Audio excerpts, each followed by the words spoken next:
Selama 2 dekade terakhir, Indonesia menjadi berita utama di dunia karena serangan terorisme atau karena kehadiran jaringan teroris yang diduga terhubung dengan organisasi paramiliter fundamentalis Islam Sunni Al-Qaeda dan organisasi militan Islam Jemaah Islamiyah atau kelompok militan ekstremis negara Islam Irak dan Syria.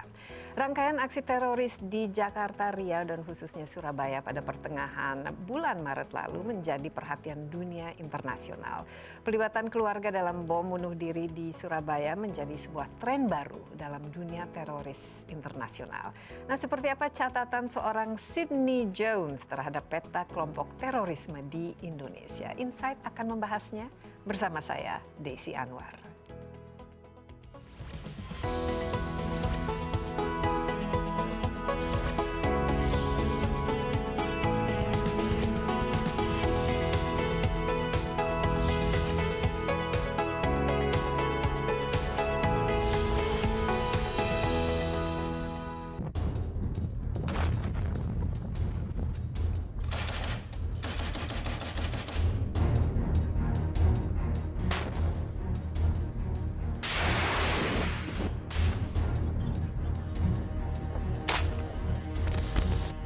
Berbagai kalangan menilai bahwa terorisme tidak sepenuhnya habis di negeri ini benar adanya. Sebagai salah satu kejahatan luar biasa selain korupsi dan narkoba, terorisme masih berbiak karena belum semua akar tunjangnya dicerabut dari republik ini. Embrio terorisme seperti patah tumbuh hilang berganti. Tokoh-tokoh utama teroris memang telah dipenjara, tetapi masih saja ada teroris berbahaya yang berkeliaran. Terorisme di dunia bukanlah masalah yang baru saja muncul. Tercatat dalam sejarah penggunaan kata terorisme menjadi terkenal pada abad ke-18 ketika revolusi Perancis terjadi. Ketika Jacobin mengendalikan pemerintahan revolusioner dengan menggunakan kekerasan seperti pembunuhan massal bagi warga untuk menunjukkan rasa takut. Dari serentetan kasus terorisme yang terjadi, perlu menjadi perhatian kita bersama adalah adanya peningkatan keterlibatan perempuan dalam aksi-aksi terorisme saat ini. Eksistensi agama di muka bumi hadir sebagai pencerah bagi para pengikutnya. Dakwah sebagai langkah dari agama dan pondasi dasar dalam agama, terkhususnya Islam, memiliki peranan yang sangat penting dan menjadi modal dalam menghadapi tuntutan zaman serta segi kehidupan umat yang tujuannya adalah mengajak beramar makruf nahi munkar.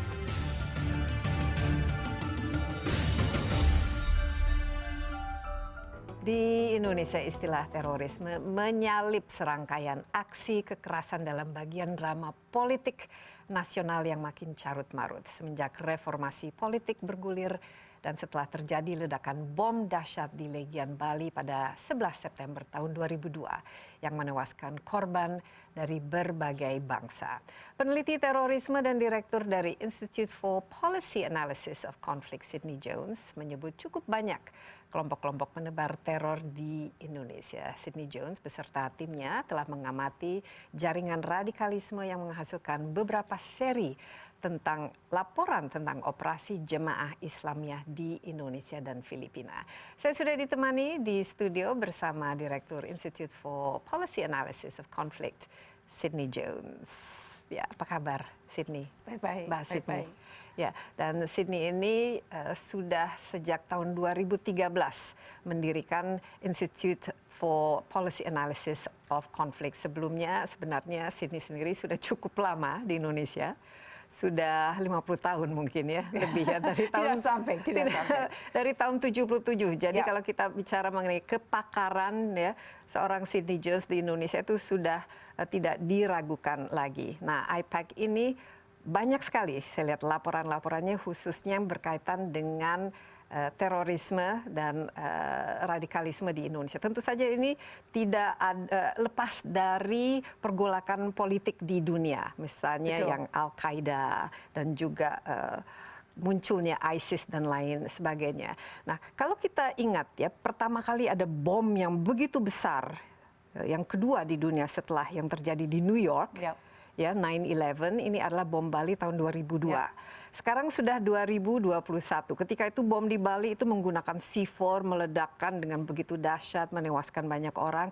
Terakhir bulan Maret yang lalu ada sepasang suami istri di Makassar yang melakukan bom bunuh diri di sebuah katedral. Mungkin bisa ceritakan sedikit perjalanan dan evolusi dari terorisme di Indonesia yang merupakan pengetahuan yang sini pegang luar biasa dalamnya.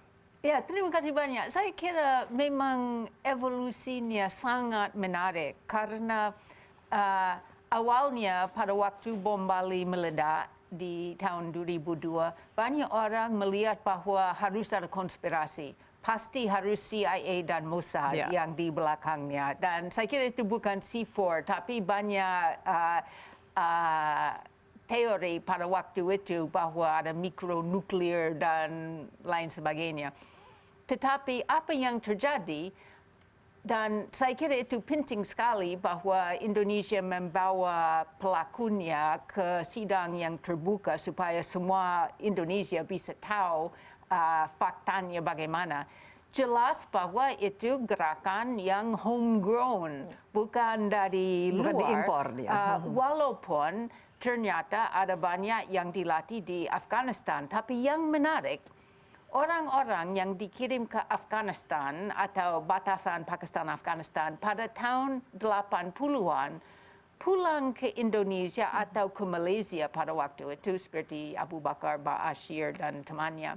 Tetapi tidak ada kekerasan apapun di Indonesia sampai dengan tahun 99 tahun 2000 ada bom Natal misalnya. Kenapa terjadi pada waktu itu? Karena Ambon. Dan apa yang terjadi dengan Jemaah Islamiyah adalah bahwa mereka tiba-tiba sadar bahwa dengan lengser Soeharto ada kesempatan untuk melakukan revolusi Islam, tapi juga karena konflik di Ambon dan Poso, ada peluang untuk menerapkan ideologi Al-Qaeda untuk menjadi basis untuk gerakan di Indonesia. Dan memang benar bahwa rekrutmen orang muda Indonesia seperti meloncat pada waktu itu karena ada begitu banyak orang yang merasa mau balas dendam atas kematian orang Islam di Ambon dan Poso. Dan itulah bibitnya gerakan terorisme di Indonesia. Yang kami melihat adalah dari seperti tahun 2001-2002 sampai dengan 2007, JI adalah organisasi yang utama. Aktor ini yang utamanya aktor di situ. Utama. Tetapi juga yang tidak kalah penting, yang ikut dalam JI adalah banyak orang yang mantan DINII, apalagi dari Jawa Barat, Banten, dan Jawa Tengah. Dan ini yang sempat ditekan ya, direpres oleh zaman Orde Baru itu. Mereka tidak Tapi bisa ada juga berkembang. Pada tahun 80-an, banyak kebijakan Soeharto pada waktu itu yang bikin orang mau bergabung. Antara lain asas tunggal. Masih ingat asas tunggal? Di mana ada kebijakan bahwa semua orang harus pilih Pancasila sebagai dasar ideologis kegiatan mereka dan organisasi mereka. Dan banyak ormas, apalagi ormas Islam, sangat marah pada waktu itu. Dan itu menjadi satu faktor yang mendorong orang bergabung dengan DINII pada waktu itu sampai mereka ke Afgan. Dan ada perpecahan di dalam tubuh DINII. Akhirnya JI lahir pada tahun 93. Dan dari situlah kita lihat perkembangannya.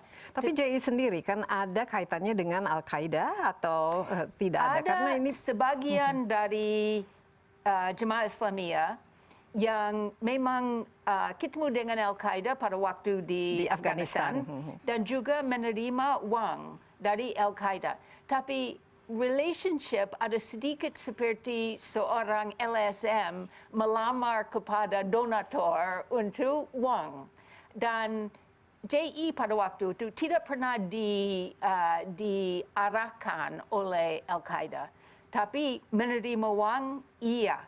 Dan menerima ideologi, iya. Tapi tidak pernah ada orang Al-Qaeda yang kasih tahu kepada JE harus bom ini atau harus bom itu. Iya, tapi dari modusnya itu sendiri kalau kita lihat ya, aktor-aktornya dan juga caranya, mereka menggunakan cara-cara yang sangat sophisticated ya dalam melakukan terorisme. Sehingga jumlah dari korbannya kan juga sudah sempat cukup banyak ya. Mungkin kita break sebentar Sydney, tapi bagaimana apa perbedaannya mungkin dalam evolusi ini antara cara merekrut dan juga siapa-siapa orangnya dan juga skill level dari para teroris ini, karena begitu cukup banyak ya perubahan dari satu dekade ke dekade berikutnya. Kita tetaplah bersama Insight with Desi Anwar, akan segera kembali.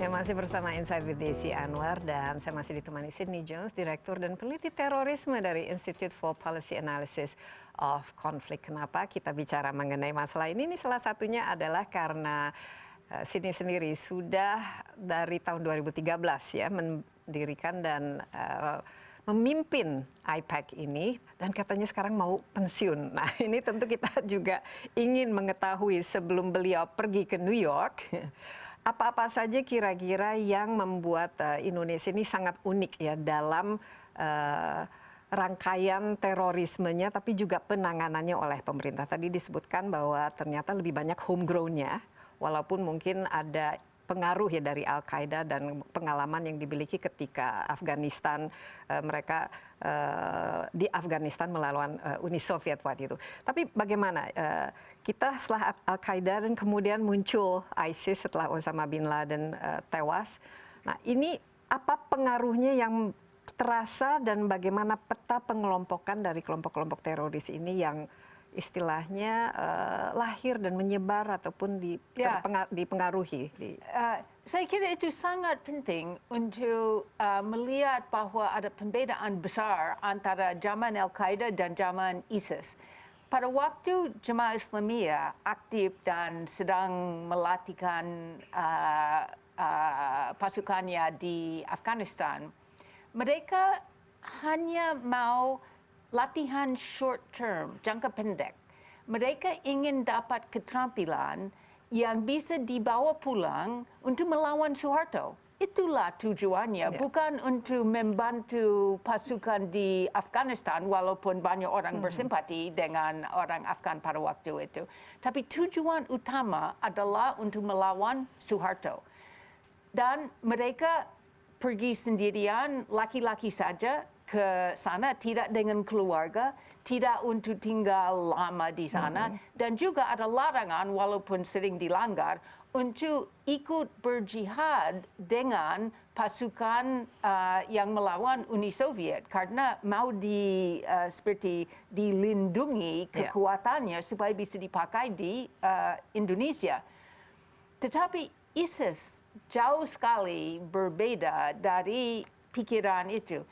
Orang yang bergabung dengan ISIS ingin ke sana, ke Suria, untuk bergabung selama-lamanya. Tinggal di sana, membangun negara karena Islam. Mereka yakin bahwa akhir zaman akan terjadi di sana.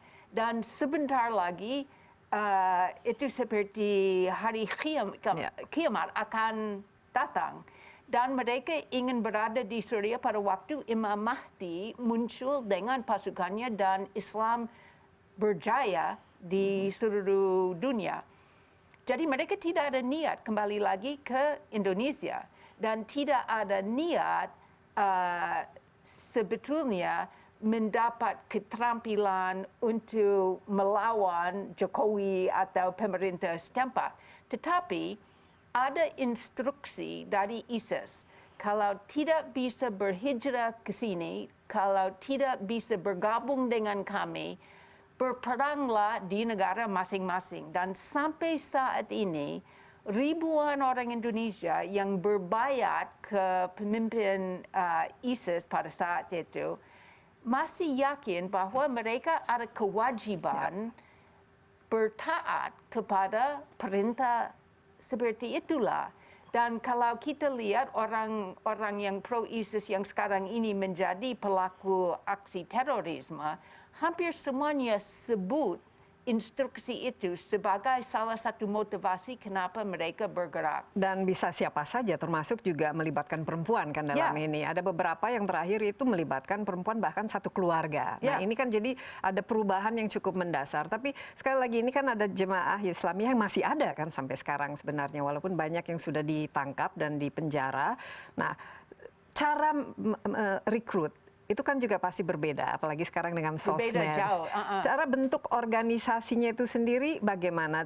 Dan yang lebih penting lagi ini dari segi sumber-sumber untuk mendapatkan anggotanya ini bagaimana? Ya. JI sangat sophisticated dibandingkan dengan ISIS.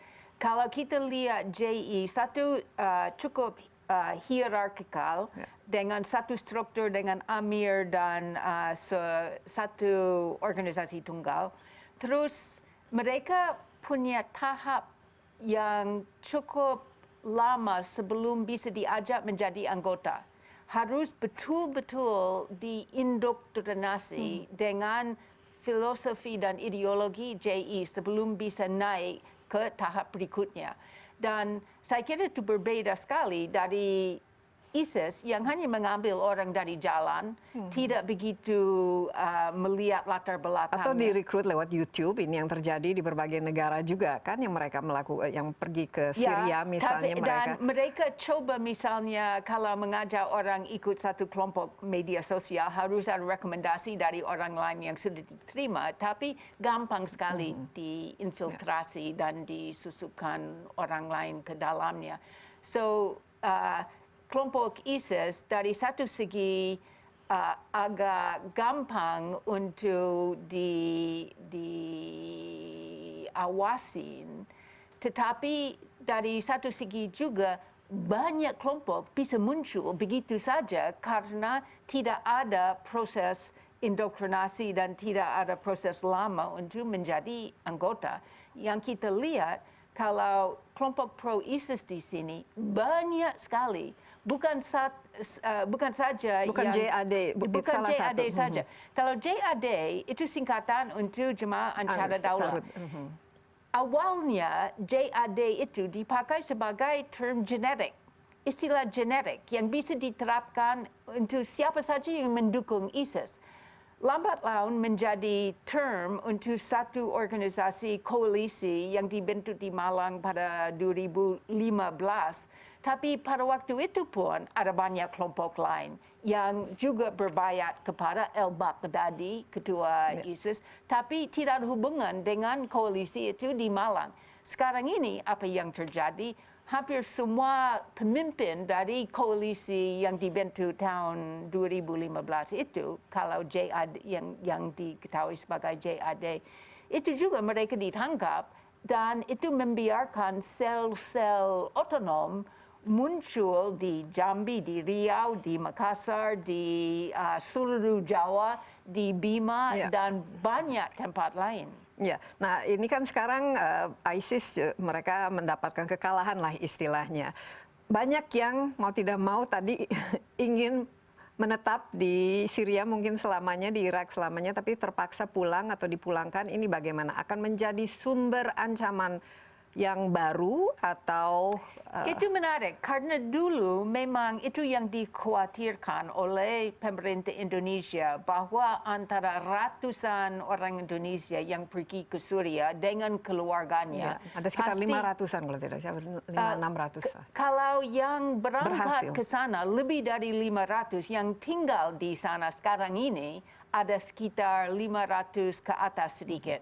Menurut satu perhitungan lebih dari 1,000, tapi yang ada di kamp-kamp yang sekarang dikuasai oleh Kurdi sekitar 550-an kira-kira. Sebagian besar perempuan dan anak-anak karena sebagian besar dari laki-laki tewas.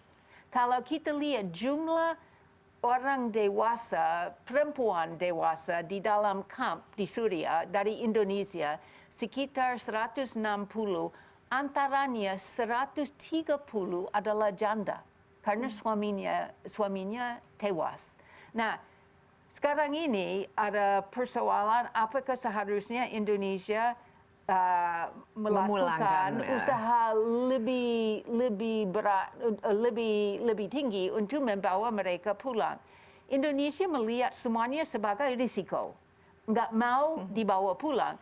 Tetapi mereka melihat bahwa kalau anak-anak di bawah umur 10 mungkin tidak berdosa dan mereka bisa dibawa pulang tanpa risiko. Masalahnya, banyak instansi di sini tetap tidak mau. Dan sampai sekarang ada semacam hambatan untuk membawa mereka pulang. Tapi sudah ada beberapa kan yang sudah pulang kan? Ada sekitar 60 ada kalau satu tidak. keluarga besar yang terdiri dari 18 orang yang pulang pada bulan Juli Agustus tahun 2017. Dan mereka lah yang dilihat sebagai contoh apa yang bisa terjadi kalau mereka dibawa pulang. Dan tidak ada masalah sama sekali, mereka semua baik-baik aja, semua direhabilitasi. Tapi tidak tentu bahwa semua akan seperti itu. Iya, kita istirahat sebentar. Sini ada evolusi dari kelompok-kelompok terorisme ini, pasti juga ada evolusi dalam penanganannya dan juga reaksi pemerintah, khususnya modus-modus counter terorismenya seperti apa. Kita jangan kemana-mana dulu, tetaplah bersama Insight with Desi Anwar.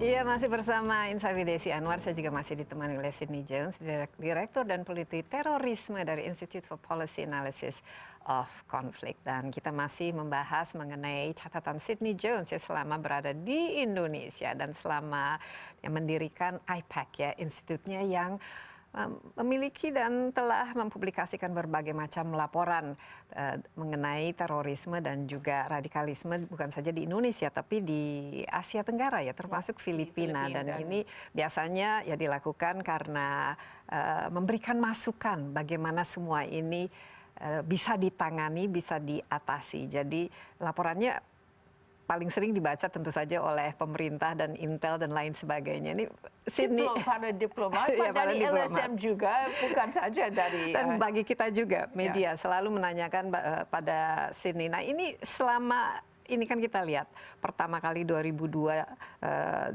ketika bom Bali yang terjadi di Indonesia, kita lihat begitu banyak misalnya bantuan supaya Indonesia, polisi Indonesia, apalagi karena waktu itu kan masih baru reformasi, mendapat latihan khusus untuk memerangi terorisme dan lain sebagainya. Sehingga sekarang ini ada cara-cara menanganinya. Nah bagaimana menurut Sydney? Yang evolusinya seperti apa dan apakah mungkin ada elemen-elemen yang agak mengkhawatirkan dalam kita saya kira hadap semua ini? Sejak awalnya ada dua pendekatan, satu hard, satu soft. Kalau hard itu penangkapan. Dan yang menarik, sejak tahun 2002 dengan bom Bali, Indonesia memutuskan bahwa yang terjadi di Indonesia dengan counter radicalism tidak akan bersifat perang, tidak akan melibatkan tentara, tapi justru penegakan hukum dengan polisi sebagai lead agency. Itu berarti bahwa orang ditangkap, dibawa ke depan pengadilan, diadili, dihukumi, dan setelah hukumannya dijalankan, mereka dibebaskan. Dan yang terjadi, angka residivisme masih sampai sekarang ini agak rendah, di bawah 10% atau di antara 10 sampai 11% kira-kira. sebagian besar dari begitu banyak orang yang ditangkap tidak kembali lagi, walaupun kalau terjadi mereka kembali melakukan sesuatu yang baru, ada banyak perhatian media terhadap kasus-kasus itu. Tapi kalau kita lihat ratusan orang yang bebas, sebagian besar kembali ke keluarga. Jadi program deradikalisasi itu sebenarnya berhasil dong? Itu? Tidak, itu yang penting untuk diketahui. Kalau mereka tidak kembali lagi, bukan karena intervensi program dari pemerintah, tetapi atas kesadaran mereka sendiri. Mereka melihat bahwa cost lebih besar daripada benefit. Mereka juga melihat bahwa kalau keluarga sering ada tekanan dari keluarga untuk tidak melakukan aksi seperti ini lagi. Kadang-kadang ada kesadaran bahwa kalau bayi pertama lahir atau kalau mau kawin, mereka mau pakai kehidupan yang lebih normal. Apalagi kalau ada kesempatan kerja. Nah, inilah yang menjadi kunci untuk program-program lokal yang bisa kerjasama dengan orang yang sudah bebas untuk seperti memperkuatkan kesadaran ini supaya mereka tidak kembali.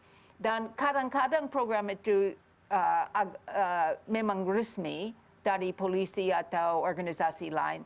Kadang-kadang itu program swasta dari LSM atau kelompok lain. Dan yang penting untuk diketahui, mereka jauh lebih berhasil kalau betul-betul dibentuk sebagai program yang respon ke kasus tertentu. Jadi kalau program nasional di mana ada semacam template yang diterapkan secara seluruh Indonesia pasti gagal. Pasti gagal. Jadi ini yang harus dilakukan adalah mengerti dinamika lokal di Makassar bagaimana, dinamika lokal di Banten bagaimana, atau kadang-kadang di suatu dusun bagaimana. Jadi penting ya pengetahuan ini, mau tidak mau kan berarti harus ada supervisi, harus ada pemahaman. Ini sudah dimiliki oleh counterterorisme kita, oleh polisi kita dalam menanganinya. Tidak di daerah semuanya, dan juga yang penting adalah mentor. Sering terjadi bahwa kalau ada orang dengan sikap kemanusiaan yang tertarik oleh nasib dari orang ini atau keluarganya, seolah-olah ada respons yang baik dari si mantan teroris tersebut. Tetapi harus mentoring jangka panjang, tidak bisa hanya sebentar saja. Tidak bisa misalnya kalau orang bebas ada monitoring hanya untuk beberapa bulan saja. Harus betul-betul kerjasama dengan keluarga itu dan ada ongkosnya. Tidak murah untuk melakukan program seperti itu. Iya, tapi tadi kita sebutkan ada sekitar 200-an ya mungkin yang anggota JI yang di penjara. Nah, secara keseluruhan tidak ada resikonya. Tapi saya sempat dengar waktu Abu Bakar Bashir dibebaskan, Sydney merasa bahwa ini mungkin agak terlalu prematur ya. Bagaimana? Enggak, saya kira dulu pada waktu dia mau dibebaskan karena umurnya, tidak ada alasan untuk membebaskan dia pada waktu itu. Tapi setelah selesai hukumannya, saya kira bahwa dia sebetulnya tidak begitu banyak berisiko kalau dibebaskan. Sekarang masih ada ancaman itu dari JI? JI masih ada dan masih ada risiko karena JI adalah organisasi yang paling strategis dari segi terorisme. Mereka punya strategi jangka panjang sampai 25 tahun ke depan dan dengan program indoktrinasi itu gampang untuk kalau mereka mengalami satu krisis seperti sekarang ini dengan ratusan orang ditangkap, mereka bisa kembali ke dakwah, kembali ke pendidikan karena mereka punya jaringan pesantren. tunggu saja. Jadi ini masih merupakan ancaman. Ini Masih yang harus, merupakan ancaman karena yang mereka ingin adalah untuk tetap membuat Indonesia sebagai negara Islam seperti dulu tujuan Darul Islam. Ya, nah, apakah ada aparat memiliki data, memiliki informasi terhadap siapa mereka dan daerah-daerah yang mana yang harus Ya, diikuti dan disurvei? Kalau kita lihat Densus 88 cukup hebat dari segi info yang mereka punya tentang apa yang mereka tahu tentang jaringan-jaringan itu. Betul-betul saya kira profesional dan luas sekali pengetahuannya. Yang terjadi sekarang ini dengan teknologi, dari satu segi itu satu benefit yang luar biasa, tapi teroris juga bisa pakai teknologi. Iya, nah ini salah satu misalnya dengan menggunakan Telegram ya waktu itu untuk berkomunikasi dan lain sebagainya. Sejauh mana kehadiran media sosial ini, teknologi internet dan lain sebagainya itu justru merupakan ancaman baru terhadap timbulnya ancaman-ancaman terorisme di Indonesia? Dari satu segi menjadi ancaman besar. Saya masih ingat pada waktu awal tahun 2000-an, waktu untuk menyebarkan ajaran ekstrim, orang mengirim kaset dari satu orang ke orang lain atau membawa kaset itu supaya bisa mendengar misalnya ceramah Aman Abdurrahman. Sekarang ini gampang pakai encrypted messaging untuk kirim ajaran ekstremis, tapi juga buku petunjuk bagaimana merakit bom. Dan hampir semua bom yang terjadi selama 3 tahun belakangan ini dibikin bukan melalui latihan tatap muka, tapi justru dari semuanya belajar instruksi dari lewat internet. YouTube. Iya, kita istirahat sebentar. Ya. Tetaplah bersama Insight with Desi Anwar, kami akan segera kembali.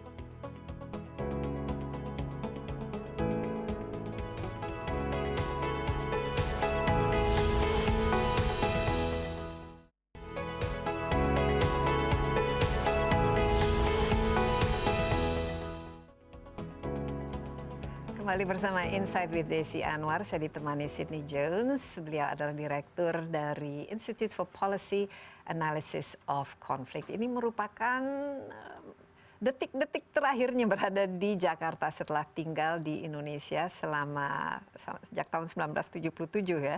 Ya. Akan kembali ke New York dan kita pasti akan kehilangan ini.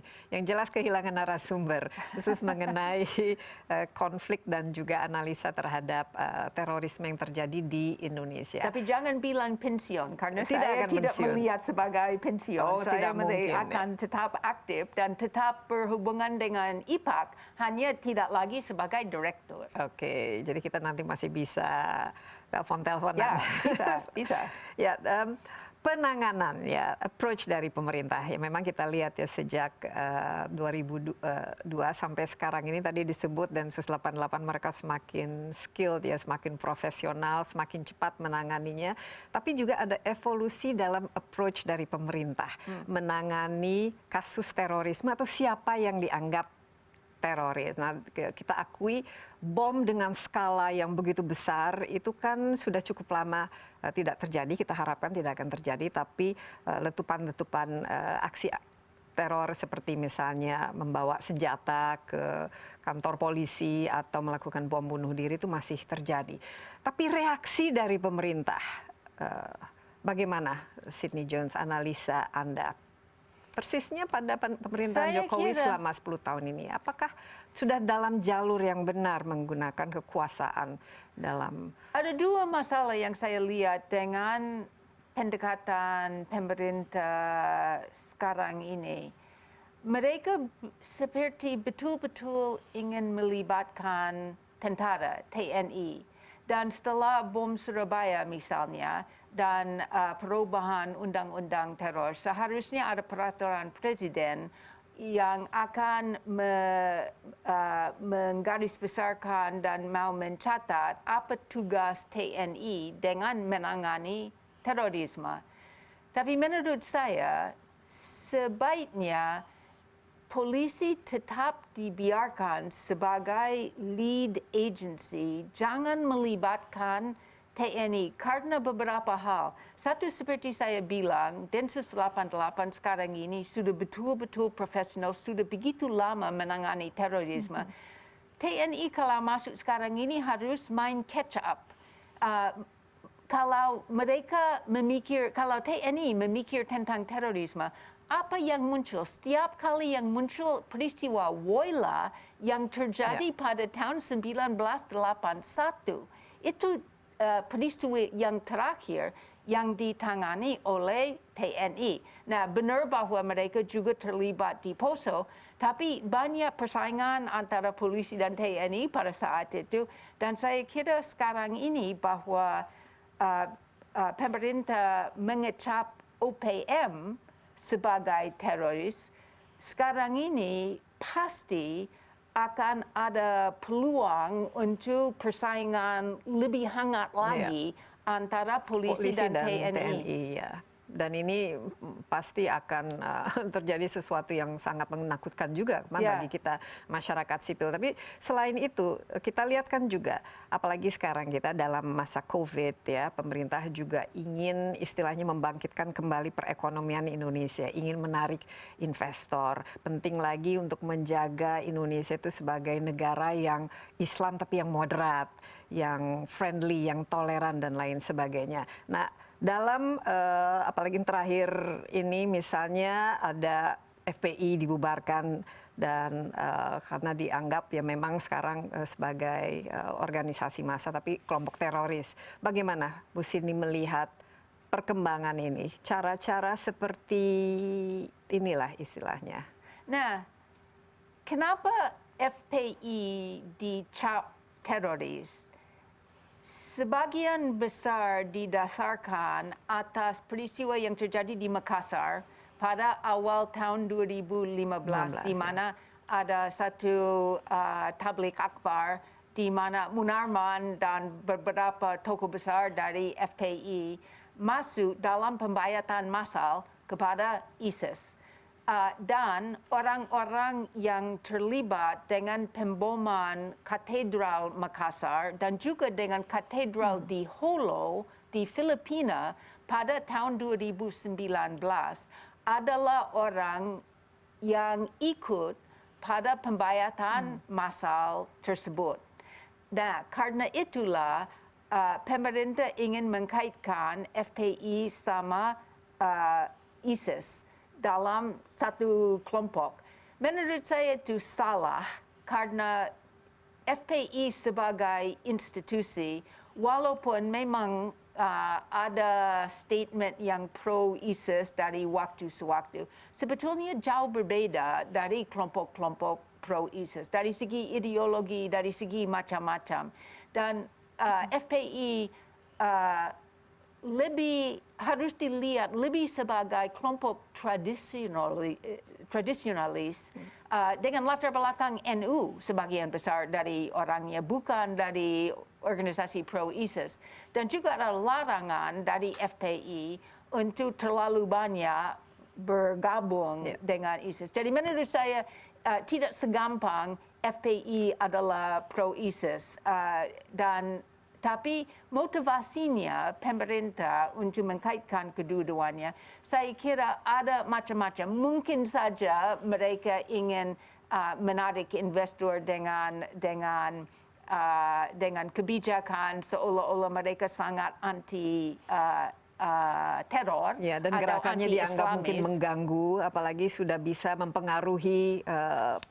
Kita lihat Pilgub misalnya kehadiran itu pengurumunan bisa massa dan lain sebagainya. Yang kedua, mereka mungkin melihat dampak politik karena ternyata bahwa larangan terhadap FPI cukup populer. Dan juga mungkin mereka lihat ke 2024 untuk melihat bahwa ada dampak politis juga, dan kalau Rizik dan teman-temannya bisa disingkirkan, itu bisa lebih membuka ruang untuk kelompok-kelompok saya nggak tahu yang anti-Islamis pada waktu itu. Nah ini menarik ya, karena kita juga setelah reformasi di Indonesia ini kan memang pergerakannya tuh lebih meningkat ya, konservatisme di Indonesia. orang juga semakin istilahnya semakin taat beragama, perempuan juga semakin banyak menggunakan jilbab dan tapi di lain pihak kita juga bisa berdiskusi mengenai radikalisme ya, mengenai ekstremisme dan lebih pelik lagi adanya pemilu, pilkada, pilgub yang menggunakan atribut-atribut agama atau identitas agama itu dalam mencari dukungan dan lain sebagainya. Ini kan menjadi kompleks ya. Ya, sangat kompleks dan sekarang ini kalau kita lihat betapa populer kebijakan terhadap FPI sekarang ini, apakah itu berarti bahwa sekarang ini Indonesia menjadi lebih toleran dan tidak begitu lagi tergantung kepada kelompok majoritarian? Saya kira nggak bisa ke kesimpulan seperti itulah. Saya kira tingkat intoleransi masih cukup tinggi di sana, apalagi di Indonesia. Di Indonesia, bahwa kebijakan Jokowi mungkin populer karena dilihat sebagai keputusan Decisive, tegas dan Indonesia, masyarakat Indonesia secara umum senang dengan presiden yang tegas dari yang pelin-pelan. Nah, itu juga bisa terjadi bahwa mereka mendukung seperti orang yang pikirannya majoritarian asal tidak pakai taktik-taktik yang terlalu keras dan FPI dilihat sebagai organisasi keras. So saya yakin bahwa tingkat toleransi masih cukup tinggi di sana walaupun banyak orang setuju dengan larangan FPI. Baik, kita istirahat, masih ada satu segmen lagi. Sini, jadi tetaplah bersama kami. Insight with Desi Anwar akan segera kembali.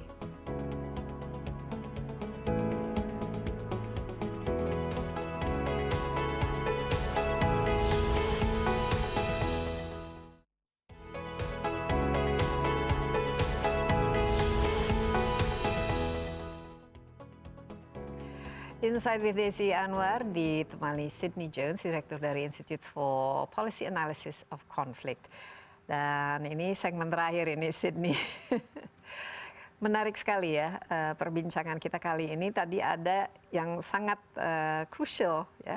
Walaupun banyak yang mendukung misalnya organisasi seperti HTI dan juga FPI yang dibubarkan, tapi ternyata tidak mengurangi intoleransi yang di Indonesia mau tidak mau ya harus kita akui ini cukup mencemaskan ya, khususnya terhadap minoritas. Nah ini saya lihat kan Jokowi tadi ya ingin kelihatan tegas, misalnya harus decisive dan melakukan sesuatu menjaga Indonesia ini tetap stabil, tetap menarik bagi para investor dan juga ekonominya jalan, kesejahteraan juga bisa ditingkatkan, infrastruktur bisa dibangun dan lain sebagainya. Mungkin ada kesan bahwa ada keinginan untuk kembalilah ke zaman sentralistis, zaman Orde Baru ini. Tapi menurut Sydney ya, sebagai orang yang nanti mungkin akan melihat Indonesia dari luar, ini apa yang menjadi ancaman atau highlight atau red flags yang harus diperhatikan oleh kita semua? Saya kira ancaman utama sekarang ini adalah kemunduran demokrasi dan kemunduran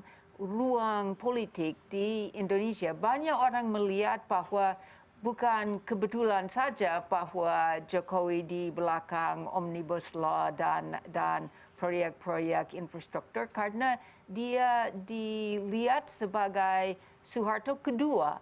Tapi bukan saja di bidang ekonomi, ada yang sekarang ini melihat Jokowi sebagai orang yang makin otoriter dengan pendekatan terhadap musuh. Melalui misalnya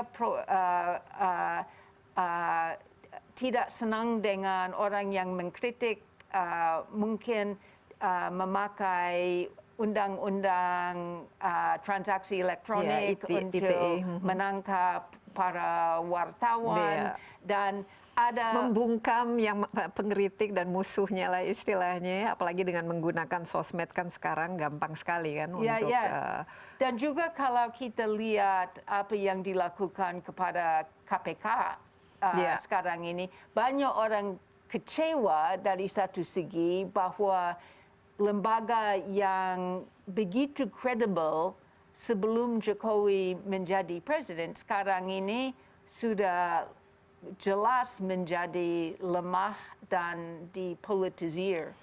Tapi apakah ini mungkin ya cara yang pada saat ini efektif untuk menjaga persatuan Indonesia atau untuk istilahnya menjaga pluralisme di negara yang semakin lama semakin homogen, mungkin yang semakin populis, yang semakin majoritarian menurut Sydney? Apakah dia memiliki pilihan lain, apalagi kalau ingin ekonominya ini kan, kalau kita Orde Baru ya memang semuanya ekonomi harus jalan terus sebelum bisa dan jelas bahwa memperbaiki yang lain. Indonesia tidak gampang untuk memimpin karena begitu besar, begitu rumit tempatnya, dan ya mungkin juga tidak ada pilihan lain, tapi saya kira ada bahayanya kalau kita lihat misalnya apa yang terjadi pada tahun 80-an dengan asas tunggal, dan itu juga dilihat sebagai cara menjaga pluralisme. Bisa saja sekarang ini terjadi backlash yang dampaknya belum kelihatan, tapi masih tetap bisa muncul. So, dari satu segi saya senang bahwa pemerintah Indonesia ini betul-betul ingin menangani ekstremisme dan ingin menghindari balkanisme juga. Ya, kalau negara kita intoleransi yang terjadi. Tapi kalau dengan taktik yang bisa membahayakan demokrasi di Indonesia dengan melarang organisasi bukan melalui prosedur yang ada di undang-undang, tetapi melalui executive decree, saya kira ada masalah juga yang harus kita pikirkan. Jadi apa kira-kira yang harus diperbaiki? Karena ini semua juga bersumber dari sistem politik kita. Ya, pemilu kita memang sudah bagus, ya sudah istilahnya kita laksanakan dan tidak pernah ada masalah, ya, dan hasilnya biasanya diterima dengan baik, tapi prosesnya mungkin karena di situ merupakan politik yang sangat menggantungkan terhadap populisme kan, karena ini semuanya itu adalah pemilihan langsung, sehingga mau tidak mau harus dengan supporternya, dengan bankrollernya atau yang memberikan sponsor dananya dan lain sebagainya. Ini kan semua masalahnya memang dengan sistem politik, dan saya sebetulnya orang Amerika, sistem kami di Amerika jauh lebih rusak daripada apa saja yang terjadi di Indonesia, dan dari segi politik saya lebih senang tinggal di sini daripada pulang ke New York. Tapi saya kira kita harus melihat bahwa sistem checks and balances di sini betul-betul rusak, dan seharusnya misalnya bagian legislatif dipakai sebagai cek terhadap eksekutif. Tapi apa yang terjadi ada semacam koalisi besar. Tidak ada yang ingin jadi oposisi. Betul. Oposisi langsung dirangkul. Betul. Ini tidak sehat dalam sebuah demokrasi. Sydney, waktunya sudah hampir habis. Apa kira-kira AIPAC nanti tanpa sini ada direktur yang baru, kira-kira mau dibawa kemana? Karena mungkin fokusnya kan kalau dulu kan lebih ke terorisme dan lain sebagainya. Kita sudah lihat bahwa peta terorisme di Indonesia juga sudah banyak berubah, dan di dunia secara global juga sudah banyak berubah. Ini kira-kira akan apa yang menjadi sumber-sumber konflik ke depan di Indonesia? Ya, saya kira banyak konflik sosial yang akan muncul, dan kami punya direktur baru yang betul-betul hebat, yang saya yakin 100% akan membawa satu visi yang tepat dan luas sekali untuk meneruskan pekerjaan IPAC ke depan. Tapi ada konflik tanah misalnya, ada konflik penyebaran bantuan sosial. Ada Papua merupakan salah kami satu. sudah sudah sejak awal di IPAC sudah kasih perhatian, tapi ini tetap akan menjadi fokus. Tapi juga ada konflik-konflik lain yang lebih mikro.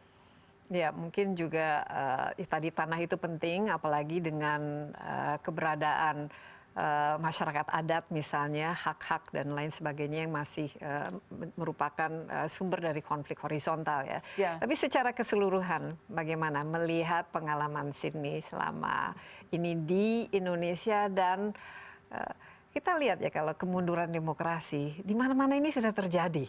Termasuk di Amerika Serikat, kebobrokan apalagi di dan Amerika sistem Serikat. dan otoritarianisme ini kita terus terang saja. Indonesia ini bagaimana secara Kenapa saya senang tinggal di Indonesia? Karena selalu ada siklus. Dan kalau sekarang ini mungkin kami berada di bagian kekecewaan, bisa juga merubah untuk menjadi periode harapan. Dan selalu ada trade-off.